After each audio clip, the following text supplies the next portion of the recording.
시청자 여러분 안녕하세요. 시시각각 변하는 코인 시장 동향과 우리가 꼭 알아야 할 시장의 이슈들을 콕콕 집어 전달해드리는 코주브투데이의 유비아입니다. 본 방송에서 제공하는 정보는 투자 판단을 위한 조언일 뿐 투자 결정과 결과에 대한 책임은 투자자 개개인에게 있음을 알려드립니다.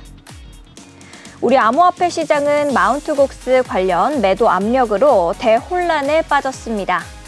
시장이 3분기에 들어서면서 약세장을 보였던 지난 2분기 대비 시장 상황이 개선될 것이라는 기대감에 따라 국내 대형 거래소 두 곳은 투자 대회를 개최했었죠.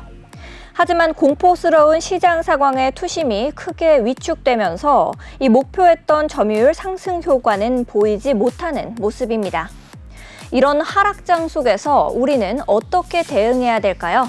쭉 저희 코주브투데이와 함께 하시죠. 같이 알아두면 좋을 시장의 이슈들 살펴보러 가겠습니다. 먼저 첫 번째 이슈입니다. 김병환 기획재정부 1차관이 신입 금융위원장 후보로 지명되면서 가상자산 관련 정책 기조에 관심이 쏠리고 있습니다.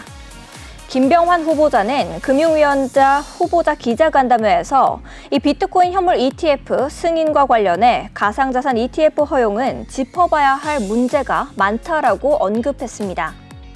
업계는 김 후보자의 이러한 발언에 코인에 대한 증권성 판단, 국내 거래소 시장 개방 여부 등 관련 정책 방향에도 촉각을 곤두세우고 있습니다.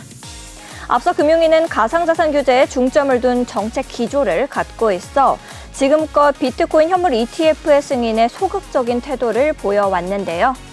다만 이복현 금융감독원장의 경우 지난달 미국 출장길에서 하반기 중 비트코인 공론화에 나서겠다라는 뜻을 밝혀왔기 때문에 두 사람이 조율한다면 국내에서도 비트코인 현물 ETF 승인 논의가 진전될 것이다라는 관측도 여전히 나오고 있습니다.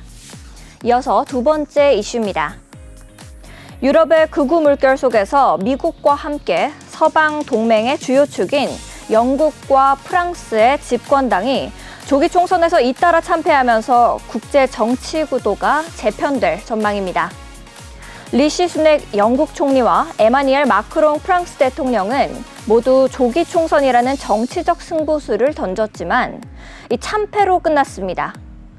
더해서 11월 미국 대선에서 재선에 도전하는 이 조 바이든 미국 대통령이 TV 토론 완패 후폭풍으로 최대 정치적 위기를 맞으면서 이 서방 진영의 리더십이 흔들리고 있습니다.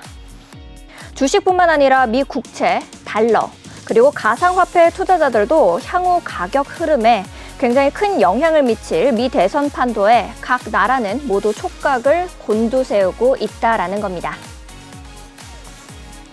마지막으로 세 번째 이슈입니다.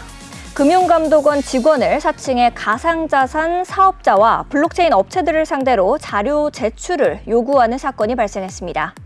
금감원은 사건 발생 하루 만에 소비자 경보 주의 단계를 내리고 이 경찰에도 사건을 알렸는데요. 금감원은 본원 직원을 사칭해 가상자산 관련 자료 제출을 요구한 사건이 있어 각별한 주의가 필요하다라고 밝혔습니다. 금감원에 따르면 지난 3일 일부 가상자산 업체는 금감원 직원을 사칭해 자료를 요청하는 이메일을 받았습니다. 해당 이메일은 가상자산 투자 현황 등을 요청하는 자료 제출 요구서나 제출 양식이라는 공문 링크가 첨부된 것으로 파악됐습니다. 해당 링크를 누르면 악성 코드 감염이나 해킹 등의 우려가 있습니다. 첨부 양식에 따라 자료 제출 시에는 회사의 기밀 문서가 유출될 경우가 있어서 각별한 유의가 필요하겠습니다. 지금까지 오늘 꼭 살펴봐야 할 데일리 이슈들 봤습니다.